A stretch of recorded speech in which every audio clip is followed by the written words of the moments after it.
ब्रिलोली तालुके में राशन दुकानदार का अनाज घोटाला आज सामने आया। नांदेड़ जिले के ब्रिलोली तहसील के येसगी गांव से सामने आई है एक बड़ी सनसनीखेज खबर। गांव की राशन दुकानदार प्रणीता गोनेका पर आरोप है कि उन्होंने लगभग 20 कुंटल राशन अनाज लाभार्थियों को बांटने के बजाय काले बाजार में बेच दिया। सरकार द्वारा गरीबों के लिए रखे गए अनाज की इस तरह से कालाबाजारी होने पर ग्रामीणों में गुस्से की लहर है। ग्रामीण तो सीधे आरोप लगाते हुए कह रहे हैं, आवो चोरो, बांधो भारा, आधा तुम्हारा आधा हमारा। यही तरीका राशन दुकानों में चल रहा है। इस पूरे मामले में ऑल इंडिया पैंथर सेना संगठन के जिला संपर्क प्रमुख धमपाल प्रचंड, तहसील अध्यक्ष विजय संग्राम प्रचंड, पवन सूर्यकांत, संतोष प्रचंड, नागेंद्र भालेरावत, वैभव प्रचंड समेत सैकड़ों ग्रामीणों ने हस्ताक्षर कर ब्रिलोली तहसील प्रशासन को लिखित शिकायत सौंपी है। ग्रामवासी और संगठन की मांग है कि तहसीलदार और आपूर्ति विभाग के नायब तहसीलदार तुरंत सख्त कार्रवाई करें, दुकानदार का लाइसेंस रद्द किया जाए और उन पर फौजदारी मुकदमा दर्ज किया जाए। इस घटना के बाद ब्रिलोली तहसील में प्रशासन के खिलाफ जबरदस्त आक्रोश देखने को मिल रहा है।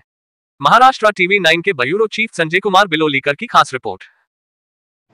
तो उन्हें 2 तारीख का भी ठराव हम अभी तक भी कुछ भी नहीं बताया। पण राशन दुकानाच्या बाबतीमध्ये तक्रार केली होती, पुढचं नेमकं काय झालं आणि काय करणार आहोत तुम्ही? आम्ही 1 तारखेला निवेदन दिलं होतं तहसीलदार साहेबांना, मग त्यांनी तेव्हा काही सांगितलं नाही। 11 तारखेला परत निवेदन दिलं, मग त्याच्यानंतर आम्हाला 14 तारखेला त्यांनी लेखी लिहून दिलं की 18 तारखेला चौकशी करणार, 15 तारखेला तुम्ही उपोषणाला बसू नका।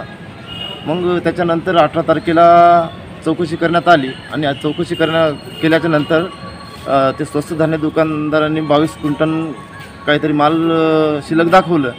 तर आमचं म्हणणं एवढंच की ते माल शिल्लक दाखवल्याच्या नंतर तुम्ही काय बी झालं तर चोरच ठरलात ना। आमचं म्हणायचं का चोर ठरलात तर त्याला पनिशमेंट काहीतरी भेटायला पाहिजे, कारवाई करावं किंवा त्यांचं लायसन्स रद्द करावं, एवढी आमची मागणी आहे। स्थलांतरित तर करावे दुसऱ्यांना, नाहीतर त्यांना कारवाई तर करण्यात यावी।